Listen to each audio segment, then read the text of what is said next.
ಎಲ್ಲರಿಗೂ ನಮಸ್ಕಾರ. Welcome back to my YouTube channel. ನಾನಿವತ್ತು ಮಶ್ರೂಮ್ ಮತ್ತು ಆಲೂಗೆಡ್ಡೆನ ಉಪಯೋಗಿಸ್ಕೊಂಡು ಆಲೂಗೆಡ್ಡೆ ಪಲ್ಯ ಮಾಡ್ತಾಯಿದ್ದೀನಿ. ಸುಮಾರು ಒಂದು 200 ಗ್ರಾಮ್ಸಷ್ಟು ಮಶ್ರೂಮನ್ನು ತಗೊಂಡು ತೊಳೆದು ಅದರ ಸಿಪ್ಪೆ ತೆಗೆದು ನಂತರ ತೊಳೆದು ಇವುಗಳನ್ನ ಹಚ್ಕೊಳ್ತಾ ಇದ್ದೀನಿ. ಇದರ ಜೊತೆಗೆ ಸುಮಾರು ಒಂದು 2 ಆಲೂಗೆಡ್ಡೆನ ಮೀಡಿಯಮ್ ಸೈಜ್ದು ಆಲೂಗೆಡ್ಡೆ ತೊಗೊಂಡು ಪಲ್ಯನ ಮಾಡ್ತಾಯಿದ್ದೀನಿ. ಪಲ್ಯ ತುಂಬ ಚೆನ್ನಾಗಿರುತ್ತೆ, ತುಂಬಾ ಹೆಲ್ತ್ಗೆ ಒಳ್ಳೆಯದು. ಮಶ್ರೂಮ್ ಅಂತೂ ತುಂಬ ಒಳ್ಳೆಯದು. ವಾರದಲ್ಲಿ ಒಂದು ಸಲ ಆದ್ರೂ ಮಶ್ರೂಮು ತಿನ್ನಬೇಕು. ಮಟನ್ ತಿನ್ನದೇ ಇರೋರು, ಚಿಕನ್ ತಿನ್ನದೇ ಇರೋರು ಮಶ್ರೂಮನ್ನು ತಿನ್ನೋದ್ರಿಂದ ನಮ್ಮ ದೇಹಕ್ಕೆ ಬೇಕಾದಂತಹ ಪ್ರೋಟೀನ್ಸು ಹೆಚ್ಚಾಗಿ ಸಿಗುತ್ತೆ ಅಂತಲೇ ಹೇಳ್ಬೋದು. ಬನ್ನಿ, ಮಶ್ರೂಮು ಮತ್ತು ಆಲೂಗೆಡ್ಡೆ ಪಲ್ಯ ಮಾಡ್ತಾ ನಾವು ನಮ್ಮ ಜೀವನಕ್ಕೆ ಸಂಬಂಧಪಟ್ಟ ತುಂಬಾ ಮುಖ್ಯವಾದಂಥ ಒಂದು ವಿಷಯದ ಬಗ್ಗೆ ಮಾತಾಡೋಣ. ನಾವು ಬದುಕಬೇಕು ಅಂದರೆ, ಜೀವಿಸಬೇಕು ಅಂತಂದರೆ ಪ್ರತಿಯೊಬ್ಬರಿಗೂ ಹಣ ಎಷ್ಟೊಂದು ಮುಖ್ಯ ಅಲ್ವಾ? ಪ್ರತಿಯೊಂದು ಹೆಜ್ಜೆ ಹೆಜ್ಜೆಗೂ ನಮಗೆ ಹಣದ ಅವಶ್ಯಕತೆ ಇರುತ್ತೆ. ಯಾರಿಗೆ ಹಣ ಬೇಡ ಹೇಳಿ? ಪೆಟ್ಟಿಗೆ ತುಂಬ ಹಣ ಇರೋರ್ಗೂ ಹಣ ಬೇಕು, ಬಡವ್ರಿಗೂ ಹಣ ಬೇಕು. ಹಣನೇ ಜೀವನ ಅಲ್ವಾ? ಎಷ್ಟೋ ಸಲ ನಾವು ತುಂಬ ಕಷ್ಟಗಳು ಬಂದಾಗ ಸಾಲ ಮಾಡಬಾರ್ದು ಅಂತ ಅಂದ್ಕೊಂಡ್ರೂ ಸಹ ನಾವು ಸಾಲ ಮಾಡಬೇಕಾದಂತಹ ಪರಿಸ್ಥಿತಿ ಬಂದುಬಿಡುತ್ತೆ. ಏನು ಮಾಡೋಕ್ಕೂ ಆಗೋದಿಲ್ಲ. ಸಾಲ ತಗೊಳ್ಳೋದಕ್ಕೆ ಮೊದಲು ನಾವು 10 ಸಲ ಯೋಚನೆ ಮಾಡಬೇಕಾಗುತ್ತೆ. ನಾವು ತಗೊಳ್ಳೋ ಅಮೌಂಟ್ ಎಷ್ಟು, ಆ ಅಮೌಂಟ್ಗೆ ನಾವು ಬಡ್ಡಿ ಕಟ್ಟೋಷ್ಟು ಶಕ್ತಿ ನಮ್ಮಲ್ಲಿ ಇದೆಯಾ, ಮತ್ತು ನಿಗದಿತ ಸಮಯದಲ್ಲಿ ಆ ಹಣನ ನಾವು ಅವ್ರಿಗೆ ವಾಪಸ್ಸು ಕೊಡೋಕ್ಕೆ ಆಗುತ್ತಾ ಇಲ್ವಾ ಅಂತ ಎಲ್ಲ ಯೋಚನೆ ಮಾಡಿ ನಾವು ಹಣನ ತೆಗೆದುಕೊಳ್ಬೇಕಾಗುತ್ತೆ. ಸಾಲ ತಗೊಳ್ಳೋದು ಸುಲಭ, ಆದರೆ ಅದಕ್ಕೆ ಇರೋ ಬಡ್ಡಿ ಮತ್ತು ಅದರ ಮೊತ್ತವನ್ನು ನಾವು ವಾಪಸ್ಸು ಕೊಡಬೇಕಾದಂತಹ ಪರಿಸ್ಥಿತಿ ಇದೆಯಲ್ಲ, ಆ ಪರಿಸ್ಥಿತಿ ಬಂದಾಗ ತುಂಬಾ ಕಷ್ಟ ಅಂತ ಅನಿಸುತ್ತೆ. ಸಾಲ ತಗೊಳ್ಳೋರಿಗೆ ಮಾತ್ರ ಕಷ್ಟನಾ? ಸಾಲ ಕೊಡೋರ್ಗೂ ತುಂಬಾ ಸಮಸ್ಯೆಗಳು ಇರ್ತವೆ. ಎಷ್ಟೋ ಜನಕ್ಕೆ ಸಾಲ ಕೊಟ್ಟೋರು ಅವರಿಂದ ಹಣನ ಹಿಂಪಡಿಬೇಕು ಅಂತಂದರೆ ತುಂಬಾ ಕಷ್ಟಪಡಬೇಕಾಗುತ್ತೆ. ಕೆಲವರು ಸಾಲ ತಗೊಂಡವರು ಸಾಲ ಕೊಟ್ಟೋರಿಗೆ ಅಷ್ಟು ಸುಲಭವಾಗಿ ಹಣನ ಹಿಂದಿರುಗಿಸೋದು ಇಲ್ಲ, ಮತ್ತು 1-2 ತಿಂಗಳು ಬಡ್ಡಿ ಕಟ್ಟಿಬಿಟ್ಟು ಸುಮ್ಮನೆ ಹಾಕಿಬಿಡ್ತಾರೆ. ಮತ್ತು ಅವ್ರಿಗೆ ರೋಫ್ ಸಹ ಹಾಕಿ ಅವ್ರನ್ನ ಎದುರಿಸೋವಂತಹ ಘಟನೆಗಳು ಎಷ್ಟೋ ನಡೆದಿವೆ. ಸಾಲ ಕೊಟ್ಟವರು ಆವಾಗ ಅವರೇನಾದ್ರೂ ತುಂಬಾ ಸಾಫ್ಟಾಗಿದ್ದರೆ ಅಷ್ಟೇ, ಹೋಯ್ತು. ಅವ್ರ ಹತ್ರ ಸಾಲಗಾರರಿಂದ ಹಣನ ವಾಪಸ್ಸು ಪಡೆಯೋದಕ್ಕೆ ಆಗೋದೇ ಇಲ್ಲ. ಅದೇ ರೀತಿ ಎಷ್ಟೋ ಜನ ಹಣನೂ ಕಳ್ಕೊಂಡಿದ್ದಾರೆ.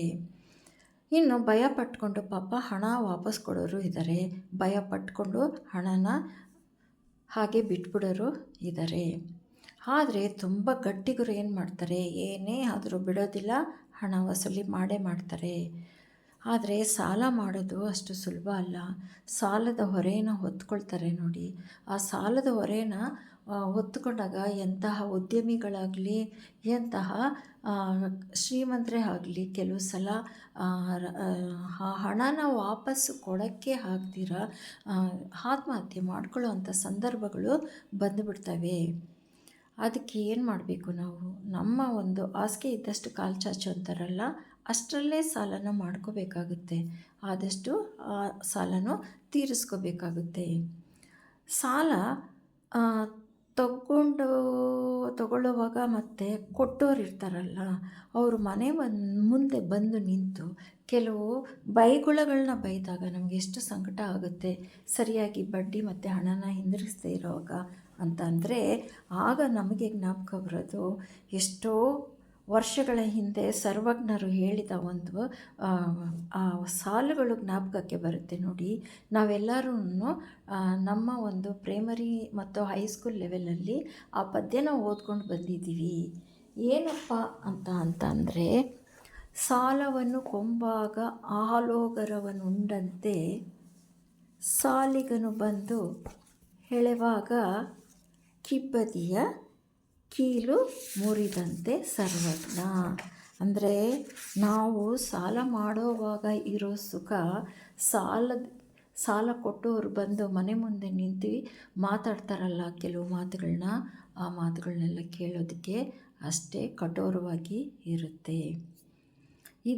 ಈ ರೀತಿ ಘಟನೆ ಎಷ್ಟೋ ನಾವು ಟಿ ವಿ ನ್ಯೂಸ್ಗಳಲ್ಲಿ ಚಾನಲ್ಗಳಲ್ಲಿ ನೋಡ್ತಾ ಇರ್ತೀವಿ. ಯಾಕೆ ಸ್ವತಃ ನಾನೇ ನನ್ನ ಬಾಲ್ಯದಲ್ಲಿ, ಅಂದರೆ ನಾನು ಒಂದು 8th ಸ್ಟ್ಯಾಂಡರ್ಡಲ್ಲಿ ಓದ್ತಾ ಇದ್ದೆ ಅನಿಸುತ್ತೆ, ಅಂಥ ಸಂದರ್ಭದಲ್ಲಿ ನಡೆದಂಥ ಒಂದು ಘಟನೆ. ಆಗ ನಮ್ಮ ತಾಯಿ ಸಿಂಗಲ್ ಪೇರೆಂಟ್ ಆಗಿದ್ದರು.